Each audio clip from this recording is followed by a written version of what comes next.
আসসালামু আলাইকুম বন্ধুরা, ক্রিক ফুড ক্যাফেনে সবাইকে স্বাগত জানাচ্ছি। আজ রাত 2টায় round of 16 high voltage match Brazil বনাম নরওয়ে। আর এই ম্যাচের আগে ব্রাজিলের সম্ভাব্য একাদশ নিয়ে আমরা বিশ্লেষণ করার চেষ্টা করব এই ভিডিওতে। কিন্তু এই লড়াইয়ের আগে ব্রাজিল শিবিরে বড় দুঃসংবাদ, ইনজুরিতে জর্জরিত ব্রাজিল নিয়ে ভক্তদের মনে একটাই প্রশ্ন, আজকের ম্যাচে সেলেসাওদের একাদশ কেমন হবে? মূল খেলোয়াড় লুকাস পাকুয়েতা ইনজুরির কারণে নিশ্চিতভাবে মাঠের বাইরে, তবে ক্যাসিমিরো ও রাফিনহার ফিটনেস নিয়ে আশার আলো দেখা যাচ্ছে। রাফিনহা শুরু একাদশে না থাকলেও নিশ্চিতভাবে বলা যাচ্ছে ক্যাসিমিরো শুরু একাদশে থাকছেন।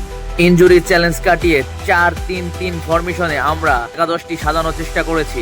গোলবারের নিচে থাকছেন Alisson Becker, রক্ষণভাগে ডোগলাস Santos, Gabriel ম্যাগালেস, Marquinhos ও দানিলো। মাঝ মাঠে ক্যাসিমিরো ও বুনো গেমারেস। সাথে পাকুয়েতার পজিশনে কে আসবে সেটা এখন দেখার বিষয়। আক্রমণ ভাগে ভিনিসিয়াস জুনিয়র, নেইমার জুনিয়াস এবং মূল স্ট্রাইকার হিসেবে থাকছেন ম্যাথিউস কুনহা। নরওয়ের আক্রমণ ভাঙতে আজ মরিয়া থাকবেন এরা। ইনজুরিতে জর্জরিত ব্রাজিল কি পারবে এই একাদশ নিয়ে নরওয়ের বাধা টপকাতে?